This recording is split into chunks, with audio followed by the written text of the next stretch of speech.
Hey everyone, it's Matt C. Thanks for hanging out with me.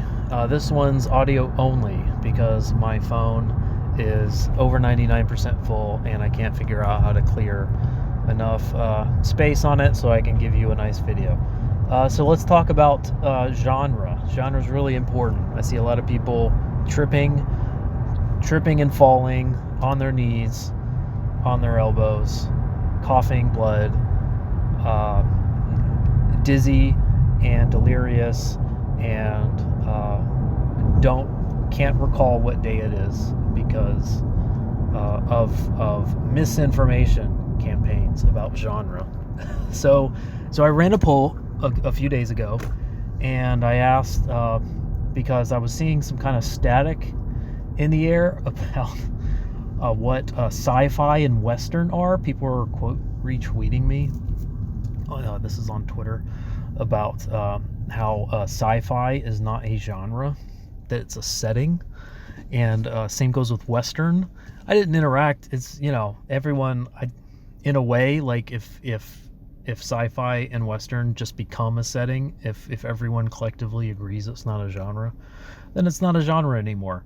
But as far as I can tell, it's still a genre, and the majority of people still understand that there are narrative drive, structural, the integral structural formulations that build a good sci-fi, that make it sci-fi. It's not just something happening in space. It's sci-fi is exploring the consequences of technology. Is humanity redeemable given what it's doing to itself with technology? And sometimes the answer is no, sometimes the answer is yes, depending on the story that the creator is trying to tell. So you take a certain question about technology and its implications, how it changes us and how we change tech, and then you play it out to a logical conclusion, usually a pretty extreme logical conclusion. It could be set in the present, it could be set in the future, but that's what sci-fi does. Every sci-fi that you enjoy, every story is playing with that. And there's genre expectations, there's principles, and there are rules, and those rules aren't broken. That's one of the things about genres. Genres, you don't break genre rules. What you do is you follow them in creative and surprising ways.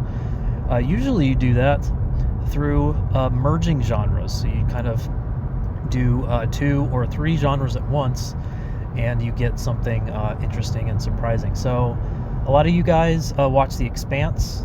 I gave it a try. I gave it a try for about a season and a half. Couldn't stand the haircuts and the overacting and kind of the watery script writing that was clearly stretching out something that was probably very engaging and intriguing in a series of novels, and had to be kind of stretched pretty thin, to give you like 14 episodes a season or something. But that's how TV goes, right? But so The Expanse, what is it, right? It's sci-fi. It's playing with, and I don't mean it's set in space. What I mean is it's taking certain technology and playing it out to its logical conclusion, with the expectation that you're being confronted as the viewer with questions of whether or not humanity is worth redeeming, given the dark and morally ambiguous at best, and sometimes monstrous consequences of our machinations with technology, and what it does to us, what we do to each other with technology, what we do to the solar system. That's just kind of what The Expanse is doing, and it's ticking every box in that kind of that formula. But what is it also doing? It's so it's got a B story, right?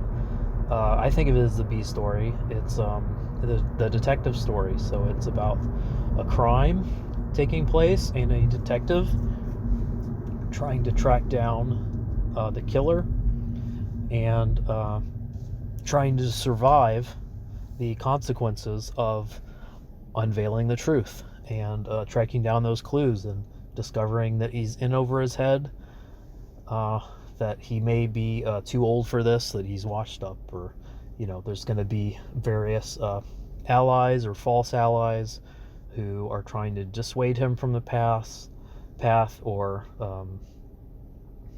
hold a shadowy mirror to him so that he doubts himself or doubts the righteousness of his cause for justice, and either he fails in the task, or he doubles down and realizes that by seeking justice for this person that he did not know, that he's actually working through the consequences of his life actions in his own past. That it's a therapy whereby he's forced to reconcile with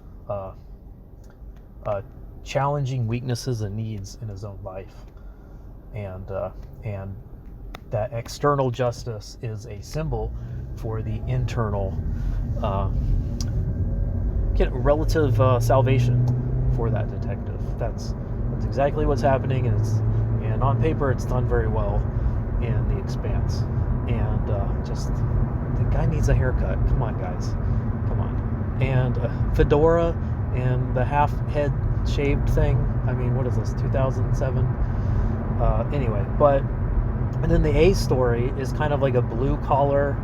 I see enough cowboy elements, Western elements, maybe not cowboy, but at least Western elements, to see, there's people playing in the frontier, on the edge of the law, enterprising group of ragtag people, often with pasts that they're trying to leave behind in the civilized, in the colonies, back in the old country.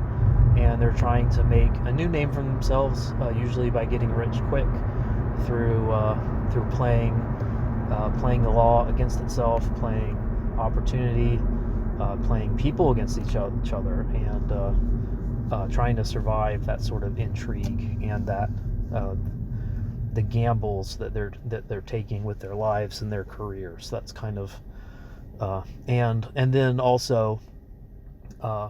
And it's one of the things that's really nice about Western and sci-fi is that Western, and think about every Western film that you've liked, Western is always playing with technology too, which is why Western and sci-fi go well together. There's very frequently there's a specific note of whether or not the people with a certain character that it takes to be a cowboy, to be a frontiersman, they're necessary on the edges of society, but maybe there are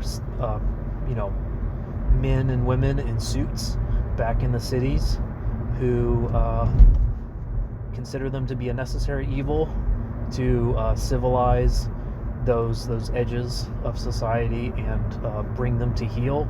And once they can be, these frontiersmen can be, and in the Expanse's case, frontiersmen and women, once they can be manipulated to the city folks' advantage, then those cowboys are very much a threat to that new regime. They help usher in the future. They help settle the land and make it peaceful, and then the city folk come in and pave it over for a car park or a railroad or a interplanetary hyperspace gate or something. That's a very frequent Western theme, and there's a lot of that, as you know, going on in The Expanse too. Man, this is making me want to try The Expanse some more. I should probably continue season 2. Everyone likes it who gets about that far. Maybe the guys get haircuts. So that's kind of something to keep in mind, right? When it comes to genre, is basically the thing I wanted to stress. I played this game where I told you the premise line of Star Wars in terms of genre, and I did it from like 5 different genres. So there's like, and you can play this game better than I can, but there's reframe, tell Star Wars A New Hope in a sentence with as if it was a romantic comedy, right? A love triangle of a idealistic youth, cynical, a swarthy cynical pirate, and a sarcastic princess are thrust together, and they have to negotiate their feelings for each other and work out the nature of their relationship as they struggle to survive in a world that doesn't promise them a future. Something like that. Like there's many ways. You can do this with crime, because Luke's his uncle and his aunt are murdered, and he finds out the person who orchestrated that is the person who also killed his father. So no spoilers. And so you can frame Star Wars as a crime genre, but obviously ultimately Star Wars is fantasy mixed with sci-fi. It's more than just sci-fi setting. There's also consequences of technology, right? What is Darth Vader talking about? What is his why is he a living walking paradox, and why do the other characters who are the wizened sage characters continually hit this note about whether or not he's more machine than man, and whether or not his his devotion to an ancient religion is worth anything next to the power of the Death Star, which is the consequences of technology, right? And his low estimation of the Death Star compared to the power of the Force. So there's that.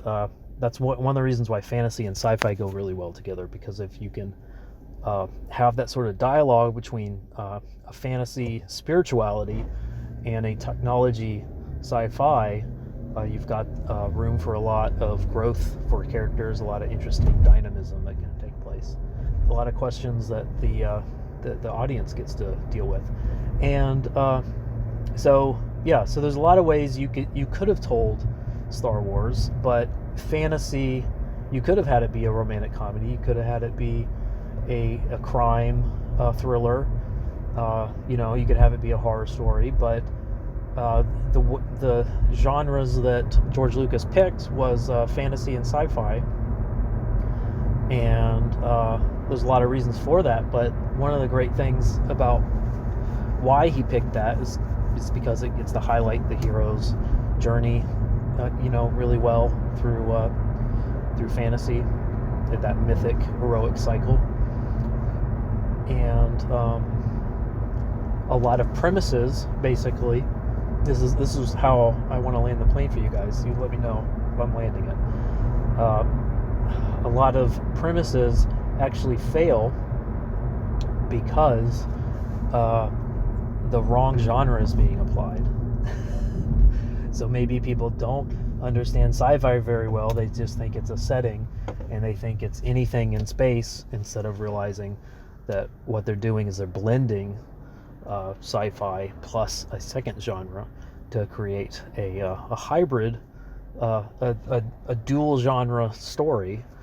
And when they miss that, then the audience is confused. The audience has expectations on what they're going to get, and they don't get it.